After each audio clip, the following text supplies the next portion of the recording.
ერთი ორი დღის წინ ქართული ენის დღე რო იყო, დავდე იმ განყოფილებაში, სადაც ტექსტური პოსტებია, არტემ ივანცოვის ვიდეო. იმაზე თუ როგორ აღმოაჩინეს რეალური ტროა სად არის. და სანამ იქამდე მივლენეს ვიდეოს ბოლოშია ნათქვამი რეალური ტროა სად არის, რომ შულმანს შეეშალა. შულმანი იყო გერმანული მეცნიერი, რომელმაც ფიქრობდა, რომ ტროა აღმოაჩინა და უნდოდა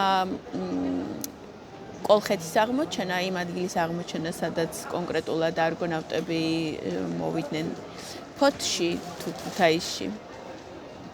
მაგრამ საბჭოთა კავშირი იყო მაშინ და რუსებმა რა თქმა უნდა ამის საშუალება არ მისცეს. მე ეს კაცი მოკვდა და აი ახლა არტემ ივანცოვმა და თვითონ თulis რომ დაამტკიცა. და რომ მოусმინე მის ვიდეოს, ბევრად უფრო დამაჯერებელია ვიდრე შულმანი. და შულმანის შეცდომებზეც ლაპარაკობს. მაგრამ ამ ვიდეოში მთავარი ეს არ არის. ამ ვიდეოში მთავარი ის არის, რომ ლაპარაკობს როგორ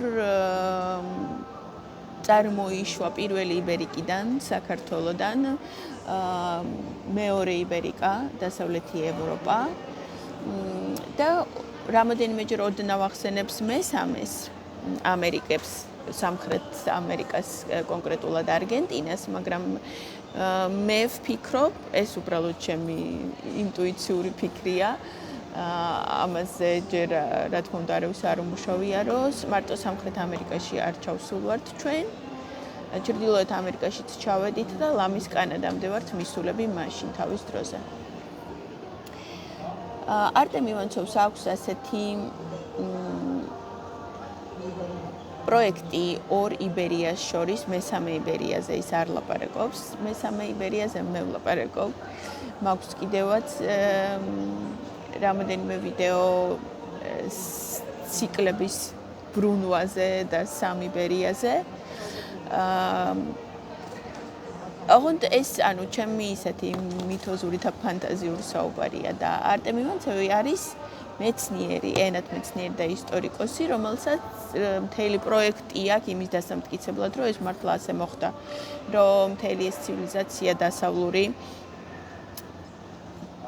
გრეკო-კათოლიკურამდე და რომის იმპერიამდე არის ჩვენ მიერ, ქართველების მიერ შექმნილი და დაარსებული და საერთოდ აქედან შეივსო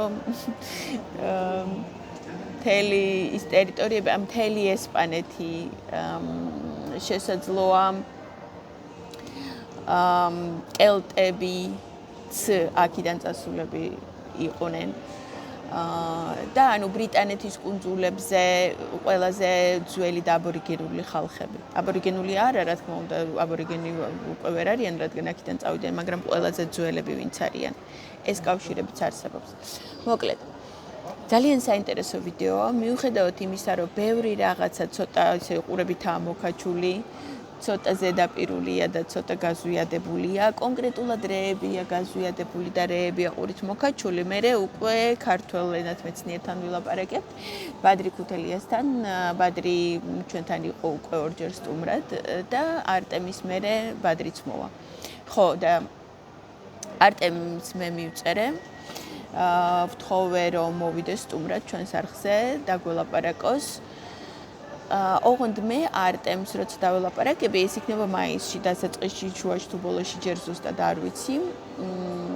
არტემს რო დაველაპარაკები, ყველა ჩემი კითხვა იქნება ისეთი, რაზეც მას ამ თავის ვიდეოებში არ ულაპარაკია.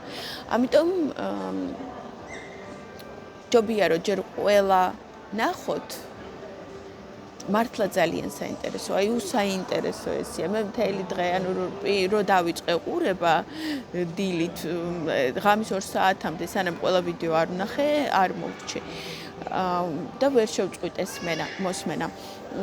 ეს ვიდეო, რომელსაც აქ მივაბამ ახლა ყველაზე ისეთი, რომელიც არის ყველაფერს თითქმის მოიცავს, მაგრამ ასე უსებუცებ მოკლედ. არის პირველი პლეილისტია და მე მიყოლებით ბევრი ვიდეო ამ თემაზე. ეს ორი ბერიას შორის ციკლიც რამოდენიმე სერია ისიც აქ არის და გაყოლებაზე დაინახავთ. ის კითხვები, რომელსაც მე მას დაუსვა, თქვენთვის გაუგებარი იქნება რატო დავსვი ეს კითხვა, თუ მანამდე მისი ეს ვიდეოები ნანახი არ გექნებათ. აი ეს ერთი მაინც პირველი თუ მთელი ციკლი დაგეზარებათ რომ ნახოთ. მაგრამ ჩემი აზრით იმდენად საინტერესოა, რომ არ უნდა დაგეზაროთ. გარდა იმისა, რომ დასავლური ცივილიზაციის და სამყაროს დამფუძნებლები ვართ, მამები, დამფუძნებელი მამები. ამერიკის დამფუძნებელი მამები ძალიან რომ ჩავიქეკოთ, შეიძლება აღმოჩნდეს, რომ აქედან წასულები იყვნენ ძალიან ბევრი საუკუნის წინ. ხო და გარდა ამისა, შესაძლოა აღმოჩნდეს, რომ რუსეთიც ჩვენ დაავარსეთ და კრემლიც ჩვენ ავარშენეთ. რაც ძალიან დიდი საზღვრებაა. მაგრამ ამგან აქითკენ ჯერ არავინ არ მუშაობს, ამ თემას ჯერ არავინ არ იკვლევს, ეს თემა დაპაუზებულია, მოდით ჯერ გავანადგუროთ რუსეთი და მერე გამოვიკვლიოთ არის თუ არა ჩვენი დაარსებული. ხო და თუ ჩვენი დაარსებულია, ჩვენი გასანადგურებელია და კიდევაც ჩანს ვინ ანადგურებს და ყველაზე მეტ ზიანს ვინ აყენებს რუსეთს ეს საქართველოა. ვინ დაანგრია საბჭოთა კავშირი და ვინ დაიწყო 2008-ში ახლანდელი რუსული ფედერაციის დანგრევა, ყველაფერი ძალიან კარგად ჩანს. ჩემს არხზე ჩანს, იმიტომ რომ მე ამაზე ვლაპარაკობ. მე მგონი, ჩემს გარდა ასე სისტემურად და არგუმენტირებულად ამ თემაზე არავინ არ ვლაპარაკობს.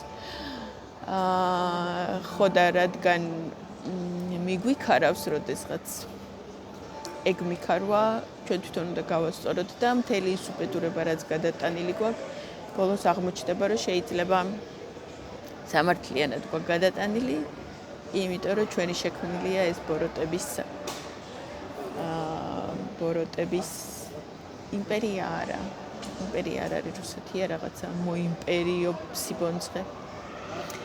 ხო და მოკლედ, აუცილებლად ნახეთ ეს ვიდეოები და დაველოდოთ არტემ ივანცოვის სტუმრობას ჩვენს არხზე და მერე კიდე დაველაპარაკებთ მე და ბატონი ბადრი იმ თემაზე თუ ზოგადად რას ვფიქრობთ ანტონის ციკლზე და საერთოდ რას ვფიქრობთ იმაზე თუ გახსოვთ იმაში მე ბები ელიკო და ილარიონში რო არის ასეთი მომენტი შეყარებულები ბიჭი და გოგო რო ლაპარაკობენ რომ ისე გამრავლდებით რომ მთელი დუნია ჩვენ ვიქნებითო იმ ვინც დაწერა ეს სიტყვები ამ სიტყვების ავტორს უყივლა მეხსიერებამ დნმ-ის მეხსიერებამ ძალიან ქვეცნობიერში ჩათხრილმა ძველმა მეხსიერებამ და სავარაუდოდ მის ღრმა მეხსიერებას ახსოვს რომ როდესაც მართლა იყო ასეთი დრო რომ ქართველებმა ისე გამრავლდნენ რომ მოიცვეს მთელი დუნია.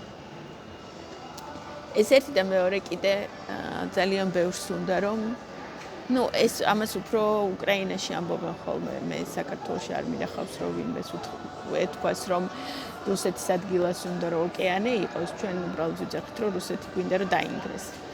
მაგრამ უკრაინაში ძალიან ხშირად ამბობენ ასე რომ მათი ყველაზე დიდი ოცნება და ნატრა რომ რუსეთის მაგირად იყოს ოკეანე და იმ დროს როდესაც იყო კოლხეთი და როდესაც საქართველოდან მიდიოდნენ ის ადამიანები ვინც მერე ევროპა და ამერიკები დააარსეს იმ დროს რუსეთის ადგილას ოკეანე არა მაგრამ მართლა იმდენ ძალიან დიდი ზღვა იყო რომ ნახევარის ტერიტორია რომელიც დღეს რუსეთად ითვლება იყო ზღვა.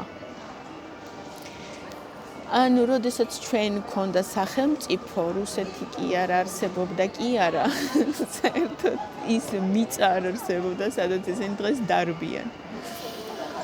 და ის მიწა არ არსებობდა რომლებიც ამათმა მერე დაიპყრეს. მოკლედ საინტერესოა უყურეთ ამ ვიდეოს აუცილებლად. სხვებიც ვნახეთ შეძლების და გვარად და დაველოდოთ ანტონს ჩვენს არხზე.